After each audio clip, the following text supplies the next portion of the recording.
Louis Alliot, le maire de Perpignan, pourrait perdre son poste lundi suite au jugement dans l'affaire des assistants parlementaires du RN.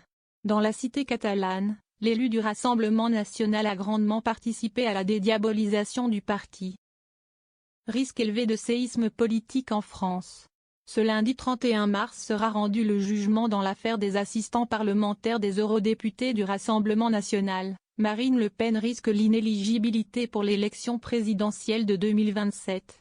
Mais à 800 km de l'Élysée, l'échelle de Richter pourrait également s'emballer à Perpignan, car une inéligibilité des accusés conduirait à l'éviction immédiate du maire de la ville, un certain Louis Alliot.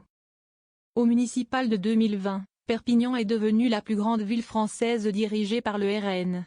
Car malgré son poids national de plus en plus conséquent, le parti ne contrôle qu'une dizaine de mairies, dont seulement 2 fiefs de plus de 30 000 habitants. Fréjus, 58 000, et la cité catalane, 120 000, devenue le joyau de la couronne. On a conscience d'être la vitrine nationale du parti et d'être observé de près, à la fois chez les soutiens et les détracteurs, s'enorgueillit Xavier Baudry, adjoint au maire.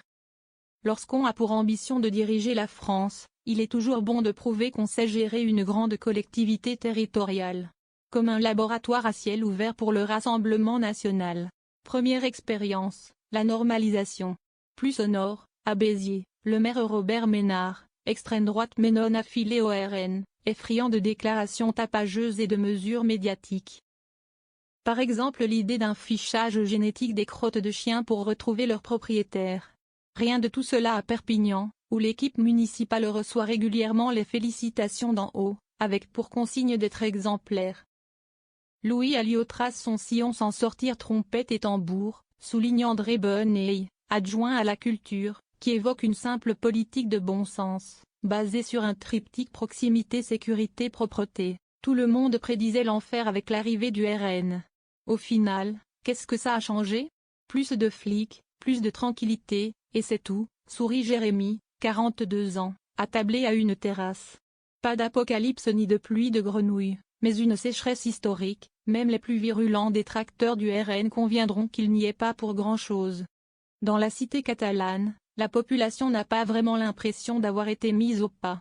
La couleur politique du parti en place est devenue un non-sujet, poursuit le conseiller immobilier, ça pouvait choquer certains au début, mais désormais, on le vit plutôt bien, c'est un maire comme un autre, un parti comme un autre, le stade de la dédiabolisation, cher à Marine Le Pen, est dépassé depuis longtemps. Place à la banalisation. Ce n'est plus un sujet, poursuit la serveuse Sarah, en train de loucher sur le verre vide de Jérémy. Elle ne révélera pas ce qu'elle-même a mis dans l'urne en 2020. De toute façon, cela fait 5 ans bientôt. On ne va pas se lever chaque matin en se disant « Oh mon Dieu, nous sommes dirigés par le RN ». La carte du maire aide-t-elle à effacer le parti derrière? Oui, veut croire l'adjoint André Bonneuil, qui cite l'exemple de Cabestany, une ville voisine. Une maire très populaire, Édith Pugnet, issue du Parti communiste, mais un vote RN aux législatives. Les Perpignanais ne sont pas cons. Ce qui compte chez un maire, c'est l'homme, pas l'étiquette. Pour Xavier Baudry, cette rhétorique est dépassée, évoquant le grand chelem du RN. 4 députés sur 4 réélus dans le département aux législatives anticipées de 2024, avec de meilleurs scores qu'en 2022. C'est un vote d'adhésion. Il faut arrêter avec l'idée du RN repoussoir, c'est terminé. Jérémy l'assure, entre l'inflation, le chômage, très haut, dans la région et les résultats douteux du club de rugby de l'USAP. Il a assez de chats à fouetter pour se soucier de savoir si les Parisiens pensent qu'on est une ville de gros racistes ou pas. Alex, 42 ans et caché derrière ses lunettes de soleil, se dit lui-même surpris, le RN, ce n'est pas si mal. Je n'ai pas voté pour eux, mais je suis plutôt satisfait finalement. Il fallait bien qu'une grande ville leur donne leur chance. Alors bien sûr, ils n'ont pas tout réglé. Mais qu'ont-ils fait de mal? Histoire de ne pas trop trahir son ancien parti, socialiste, ni d'être jugé par ses voisins de tablée, le tout est dit en murmurant, un volume sonore assez rare pour un Catalan. Et la carte postale de la ville? Dès 2020, Visa pour l'image, le blockbuster culturel local avec plus de 200 000 visiteurs annuels, avait retiré une sacrée épine du pied de la mairie en annonçant rester à Perpignan.